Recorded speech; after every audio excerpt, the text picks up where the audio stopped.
अस्सलाम वालेकुम। आज का जो मेरी वीडियो का टॉपिक है वो है the trapezoidal rule and the Simpson's rule. ये दोनों रूल्स क्या होते हैं, फर्स्ट ऑफ ऑल इनकी डेफिनेशन देखते हैं। द ट्रेपेजॉइडल रूल की डेफिनेशन इस तरीके से है कि हमारे पास ये फंक्शन कोई ऐसे दिया गया होगा तो उसका ट्रेपेजॉइडल रूल कैसे उस पर अप्लाई होगा कि delta x over two, then उसके बाद series y naught plus two y one plus two y two plus so on plus two y n minus one plus y N.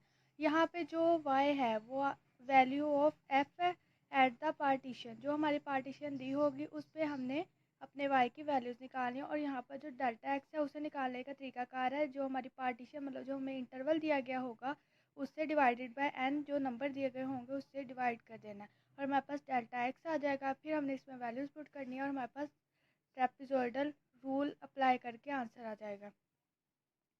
इसके रिलेटेड अब एक एग्जांपल करते हैं। एग्जांपल में कहा गया कि use the trapezoidal rule with n is equal to 4 to estimate this function, compare the estimate with the exact value. ये यहाँ से हमारा पार्ट बी स्टार्ट हो जाता है। यहाँ तक हमने सिर्फ ट्रेपेजॉइडल रूल को अप्लाई करना है और उसकी वैल्यू निकालनी है। कंपेयरिंग का अगर साथ आ जाए तो ये जो सेकंड पार्ट में बताऊँगी वो तब करना है, अदरवाइज़ यहाँ तक ही हमारा क्वेश्चन एंड हो जाता है। अब इसकी देखा जाए तो हमें लिमिट दे दी गई है, ये ए होता है ये बी हमें पता है, तो लिमिट है 1 टू 2, ये होगी हमारी पार्टीशन। ठीक है, मतलब ये ए और ये बी। अब हमारे पास फंक्शन क्या है यहाँ पे एक्स स्क्र, उसे वाई के इक्वल लिख लिया। ठीक है, डेल्टा एक्स हमें पता है बी माइनस ए ओवर एन, बी हमारे पास ये है, ए हमारे पास ये है, एन हमें दिया गया है।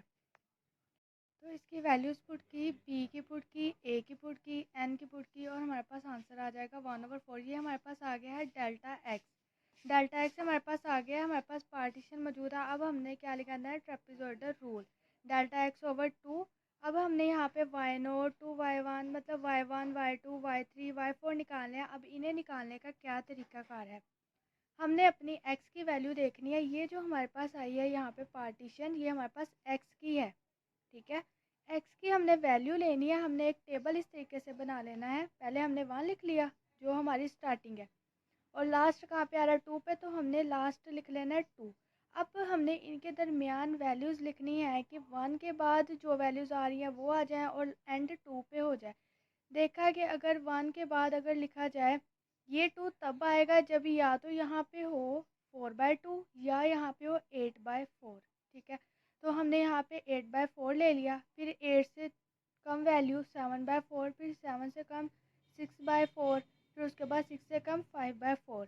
हमारे पास n कितना है 4, मतलब हमने कहाँ तक जाना है y4 तक। इस वजह से y note y1 y2 y3 y4, y4 तक हम गए, ये टेबल बन गया। अब ये वैल्यूज़ उठाई और हमारा जो फंक्शन था y is equal to x square उसमें रखे गए और हमारे पास वाई नोट वाई वन, ये वाई नोट, ये वाई वन, ये वाई टू, ये वाई थ्री, ये वाई फोर आ गए। ये फिर से बताती हूँ, हमारे पास पार्टीशन थी 2 और 1, हमने पहले 1 रखी और फिर 2 रख ली, दरमियान में स्पेस छोड़ दी। हमने अब देखना है कि यहाँ पे 2 कैसे आएगा। 2 तब आएगा जब या तो 8/4 हो या 4/2। अगर तो 4/2 लेना है तो यहाँ पे फिर आना है 3/2, यहाँ पे 2/2 और यहाँ पे 1/2। बट हमें क्या चाहिए, हमने अगर ऐसे लेंगे तो हमारे पास 2/2 इज इक्वल टू 1 आ जाएगा। हमारे पास 4 पूरे नहीं होंगे, यहाँ पे हमारा 1 आ जाना है, तो हमें 3 वैल्यूज़ आएंगे, जबकि हमें y4 तक चाहिए according to given n value.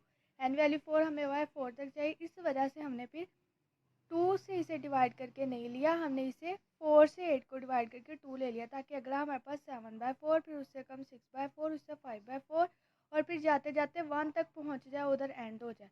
ये इस तरीके से ली। ये वैल्यू जब हमने x की जगह रखी, हमारे पास y की वैल्यू आ गई, सारी वैल्यूज़ आ गई।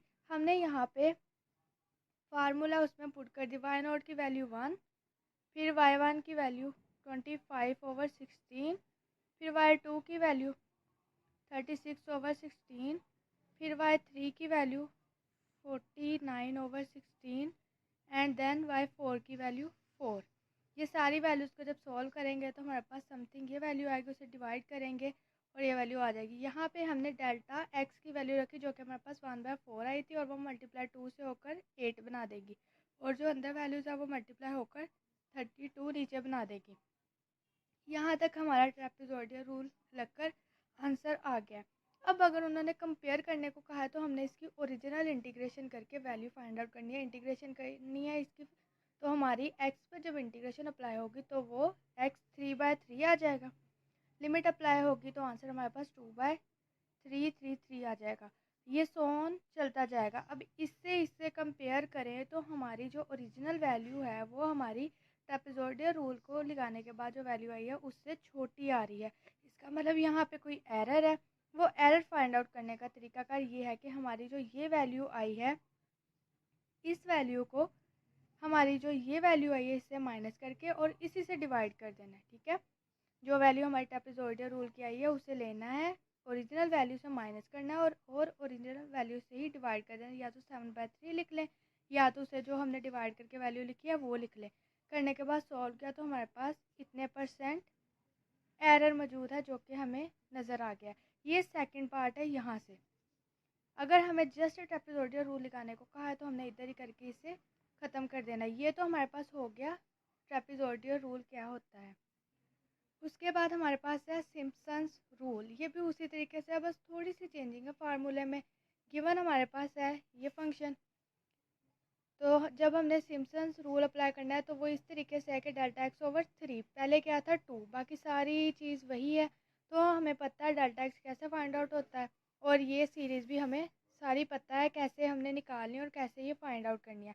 अब हमारे पास एक क्वेश्चन आ गया है कि use Simpson's rule with n=4 to approximate this function.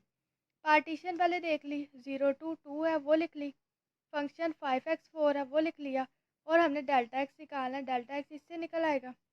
ठीक है, डेल्टा एक्स कैसे निकलेगा, a और b यानी b-0 b-a/n। n क्या है हमारे पास 4। तो जब हमने यहाँ पे 4 किया तो 1/2 ये हमारे पास डेल्टा एक्स की वैल्यू आ गई।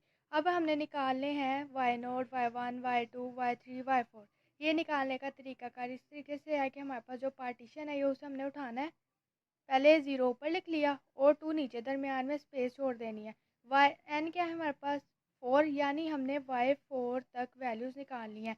तो हम क्या करेंगे, हम देखेंगे कि अगर हम वैल्यू 2 की किस तरीके से निकाले, या तो मैंने बताया था 4/8 से आती है या 4/2 से।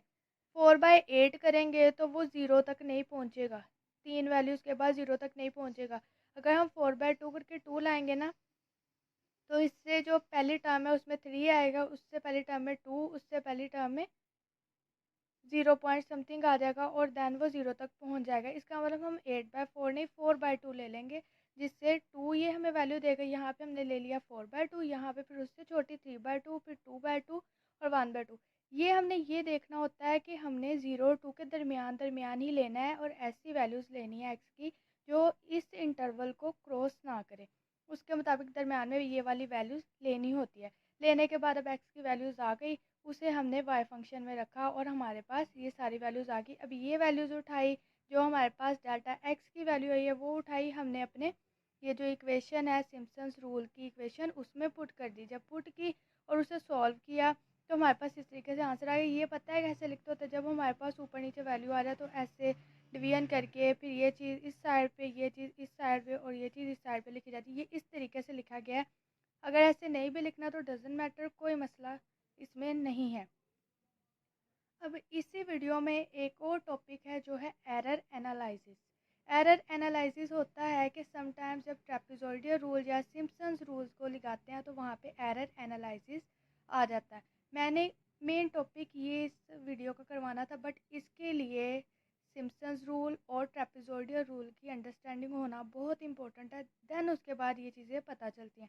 दैट्स वाई मैंने वो साथ इसके करवाया ताकि जब मैं एरर एनालिसिस करवाऊँ तो वो चीज़ें याद हो और अंडरस्टैंड हो। तो ये जो है एरर, ये एस्टिमेट करता है ट्रेपेजोइडल रूल के लिए और ये जो है ये सिम्पसन्स रूल के लिए। फार्मूला है एरर ट्रेपेजोइडल लेस देन, ये हमारे पास फंक्शन है, यहाँ पे m है और b-a³ और 12n² और इसके अलावा सिम्पसन्स रूल का जो एरर है उसका फार्मूला इस तरीके से लिखा जाता है। सिर्फ चेंजिंग इतनी है, यहाँ पे 12 और यहाँ पे 180। यहाँ पे सेकंड डेरिवेटिव यूज़ होता है, यहाँ पे फोर्थ डेरिवेटिव यूज़ होता है। ये चीज़ें हैं। इसके अलावा जब ये क्वेश्चन करेंगे तो ज़्यादा अच्छे से अंडरस्टैंड होंगी। अब 8.6 एक्सरसाइज है फ्रॉम थॉमस कैलकुलस, वहाँ से मैंने उठाया है क्वेश्चन नंबर 11।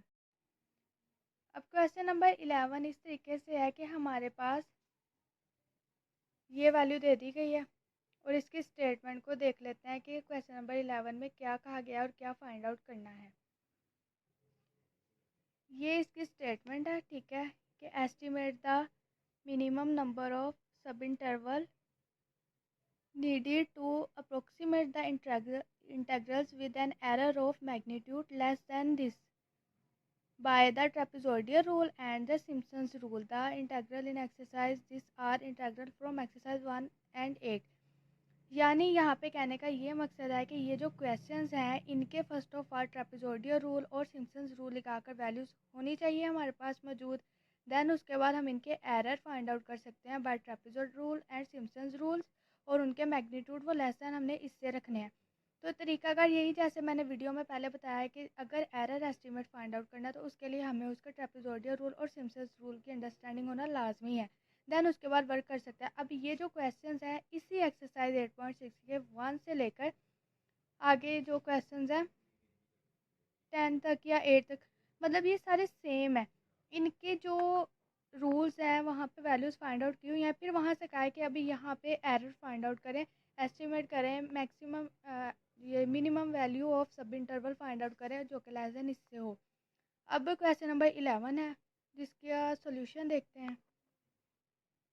अब हमारे पास था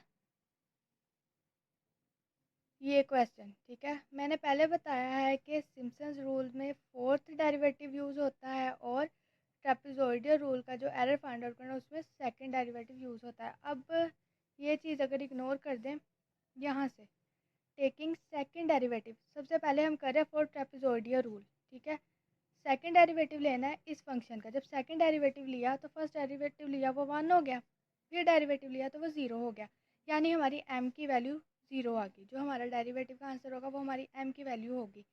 इंटरवल हमें इधर से पता लग गया 1 to 2 है, वो लिख लिया। फिर उसके बाद हमने फार्मूला यूज़ किया with in equality, trapezoidal rule के लिए वर्क हो रहा है तो उसका फार्मूला लिखा। फिर उसके बाद हमने अंदर b की वैल्यू, a की वैल्यू, m की वैल्यू पुट कर देनी है। अब n की वैल्यू इधर किधर से आई है, मेन मकसद, अगर मैं पीछे क्वेश्चन पर जाऊं तो ये देखें हर क्वेश्चन में यहाँ पे n की वैल्यू दी गई है। तो अगर हमें एरर एस्टीमेट फाइंड आउट करने को कहेंगे तो हमें ये चीज़ लाजमी दी गई होगी। बेशक ये भी साथ ही दे दे पूरा कि पहले ट्रेपेजोइडल रूल लगाएं, देन उसके बाद इसका एरर फाइंड आउट करें, ठीक है। तो वो n की वैल्यू हमें दी गई होगी तो उसके मुताबिक हमने यहाँ पे पुट करनी है। अब यहाँ पे मेरी ज़रूरत नहीं क्योंकि मेरी पूरी टर्म ही 0 हो जानी, इसलिए मैंने यहाँ पे पुट भी नहीं की, ना यहाँ पे मैंने उसका जिक्र किया। तो m की वैल्यू लगा दी, b माइनस ए की लगा दी। उसके बाद यहाँ पर सॉल्व किया तो ये पूरी टर्म 0 होगी क्योंकि m की वैल्यू ही 0 थी। और यहाँ पे मैंने इसे लेस दैन 10 माइनस 4 रख दी क्योंकि उन्होंने कहा है कि हमारी जो वैल्यू वो लेस दैन 4 होनी चाहिए। तो इनइक्वालिटी ये जो थी इसकी जगह इनइक्वालिटी ये लगा दी और साथ ही से लिख दिया। लिखने के बाद जब उसे सॉल्व आउट किया तो मेरे पास आंसर आ गया जो कि लेस दैन 10 माइनस 4 आ गया। इसे इस तरीके से भी लिख सकते हैं। ये हमारे पास आंसर आ गया जिसे हम इस तरीके से भी लिख सकते हैं। अब आगे है सिम्पसन्स रूल में कैसे करना है। इसके लिए ट्रेपेजोइडल रूल का एरर एस्टीमेट के लिए हमें चाहिए सेकंड डेरिवेटिव, सिम्पसन्स रूल के लिए हमें चाहिए फोर्थ डेरिवेटिव। अब इसी फंक्शन को देखें, ये फंक्शन यहाँ पर ये दिया गया, इसका जब हम सेकंड डेरिवेटिव लिया वो तब भी 0 हो गया, तो सारी बात आगे सारे उसके डेरिवेटिव 0 होंगे तो फोर्थ डेरिवेटिव भी उसका 0 हो गया। तो यहाँ से हमारी m की वैल्यू आ गई, m इज़ इक्वल टू 0।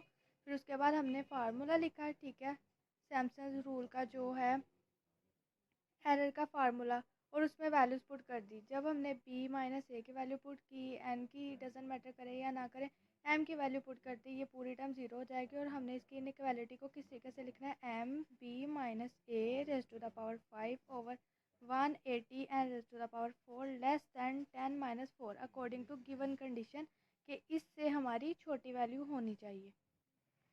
उसके बाद फिर आगे जब वैल्यूज़ पुट कर दी तो आंसर 0 आ गया क्योंकि पूरी टर्म ही 0 होगी। फिर मैंने बता रही हूँ कि यहाँ पे n की वैल्यू अगर आता है कि ज़रूरत पेश आती है, यहाँ पे ज़ीरो नई टर्म हो रही है, हमने एन की वैल्यू पुट करनी है, तो हमने क्या करना है, हमने अपने क्वेश्चन को देखना है। क्वेश्चन में क्या दिया गया है एन की वैल्यू को, उसे यहाँ पे लिखना है, देन उसे सॉल्व करना है। क्वेश्चन नंबर 12 है, इसमें भी अब हमारे पास जो इक्वेशन है उसका पहले तो पार्टीशन लिख लेनी है। पार्टीशन हमारी 1 2 3, यानी इसे इंटरवल कहते हैं, पार्टीशन कह लें, एक ही बात है। तो हमने 4 ट्रेपेजॉइडल के लिए इसका सेकंड डेरिवेटिव लेना है। फर्स्ट डेरिवेटिव लिया तो ये टर्म का 2 आ गया, ये 0। उसके बाद सेकंड लिया तो वो 0 आ गया, जो कि हमारी m के इक्वल होगी। अब हमने फार्मूला लिखा और उसमें वैल्यूज पुट कर दी और लेस दैन 10⁻⁻⁴ रख दिया। फिर उसके बाद उसे सॉल्व किया तो हमारे पास ये आंसर आ गया, मतलब क्वेश्चन नंबर 11 के बराबर ही आंसर आया, क्योंकि m की वैल्यू 0 आ गई। अब यहाँ पे हमने 4 डेरिवेटिव लेना है इसी टर्म का, 4 सिम्पसन्स रूल। उसके लिए हमने 4 डेरिवेटिव लिया, तो सारी बात जब सेकंड पे 0 आ गया तो आगे सारी टर्म 0 ही आएगी, तो 4 डेरिवेटिव का आंसर 0 आ गया। फिर जब वैल्यूज पुट की same as it is, inequality को साथ रख के जो हमारी गिवन कंडीशन है उसके साथ रखी, तो हमारे पास आंसर इस तरीके से आ जाना है 0। अब यहाँ पे अगर हमारा डेरिवेटिव सेकंड डेरिवेटिव का आंसर फर्स्ट 4 डेरिवेटिव का आंसर 0 ना आए तो क्या करना है। फॉर एग्जांपल मैं यहाँ पे थोड़ी चेंजिंग कर रही हूँ, हमारे पास कुछ इस तरीके से, फॉर एग्जांपल यहाँ पे सारी है कंडीशंस कि हमारा जो सेकंड डेरिवेटिव है वो हमारे पास 2 आ रहा है, ठीक है। तो हम जब इसे पुट करेंगे यहाँ पे, तो सारी बात इसमें पूरी टर्म को 0 नहीं करना, फिर हमें यहाँ पे सॉल्व करने के लिए एन की वैल्यू भी चाहिए। हम अब यहाँ पे क्या करेंगे, इसे चेंजिंग करेंगे, मतलब एन एक तरफ ले जाएंगे, बाकी सारी चीज़ें एक तरफ ले जाएंगे। अगर इसे मैं सॉल्व करूँ यहाँ पर, तो 3 - 1 2 की पावर 3 ओवर पीछे आ जाना है 12n², फिर उसके बाद 10 - 4। अब इसे सॉल्व करें तो इसकी जो सॉल्यूशन होगा वो 8 8 2 16n²। फिर उसके बाद यहाँ पे अगर हम कटिंग कर लें तो ये 4 पे हो जाता है। ये जो है इसे हम चेंज कर लेंगे 4/3n² 1/10⁻⁴। इसे ऐसे चेंजिंग कर ले, इसे दूसरी तरफ ले जाएं, इसे इधर ले जाएं, ये यहाँ पे मल्टीप्लाई हो, डिवाइडर हो जाकर मल्टीप्लाई हो जाएगा और ये इधर आ जाएगा। तो ये 4 × 10⁻⁴/3n², ठीक है। इनइक्वालिटी इंटरचेंज हो जाएगी, 4 × 10⁻⁴/3। अभी यहाँ पे n की वैल्यू हमने पुट करनी, n का स्क्वायर मतलब इसे सारे को सॉल्व करके ना अंडर रूट दोनों तरफ ले लेना है, जो हमारे पास n की वैल्यू आएगी वही हमारा आंसर आ जाएगा। ये मेरा बताने का मकसद ये है कि इस तरीके से अगर हमारे पास ना हो वैल्यू n की, तो हमने किस तरीके से इसे फाइंड आउट करना है। इसके अलावा अगर हमारी टर्म पूरी 0 हो रही है तो डजेंट मैटर, हमने वही हमारा आंसर ले आना है, वरना हमने इस तरीके से करना है। और अगर इससे ये जो चीज़ मैंने बताई है इसे अंडरस्टैंड करना है, तो मैं आपको बुक का पेज नंबर और एग्जांपल बताती हूँ। Same as it is Simpson's rule को लिखाकर फाइंड आउट वैल्यू की गई है, और जितना मैंने बता रही हूँ उम्मीद है कि अब आप जब वो एग्जांपल देखेंगे तो आपको बहुत अच्छी अंडरस्टैंडिंग होगी। तो यहाँ तक मैंने आपको बताया है कि ट्रेपेजॉइडल रूल क्या होता है, सिम्पसन्स रूल क्या होता है और इनके एरर्स। मेन टॉपिक था मेरा एरर्स, लेकिन उसके लिए ट्रेपेजॉइडल रूल और सिम्पसन्स रूल की अंडरस्टैंडिंग लाजमी थी, इसलिए मैंने एक ही वीडियो में सारा बता दिया और देन आगे एरर्स का बता दिया।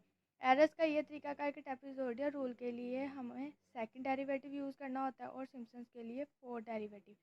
और इसके अलावा जब तक मुझे कमेंट्स में नहीं बताया जाएगा कि कैसे आपको मेरी वीडियो लग रही है, आपको मेरी अंडरस्टैंडिंग होती है कि नहीं, आपको समझ आ रही है, उन स्टूडेंट्स को जो मुझे फॉलो कर रहे हैं और मुझे रिक्वेस्ट करते हैं कि मैं वीडियो अपलोड करूं, तो वो मुझे आगे से बैकअप भी दिया करें, मुझे कमेंट करके बताया करें कि कैसे आपको समझ आई है कि नहीं, क्योंकि मैं अपनी हर कोशिश मुमकिन करती हूँ कि easy way easy concept deliver करूँ जो आपको अच्छे से आसानी से समझ आ जाए। तो यहाँ तक मैंने क्वेश्चन नंबर एरर के रिलेटेड क्वेश्चन नंबर 11 और क्वेश्चन नंबर 12 भी करवाए हैं फ्रॉम 8.6 थॉमस कैलकुलस, और उम्मीद है कि इसकी समझ आ गई होगी। ओके जी, नाउ अल्लाह हाफिज़।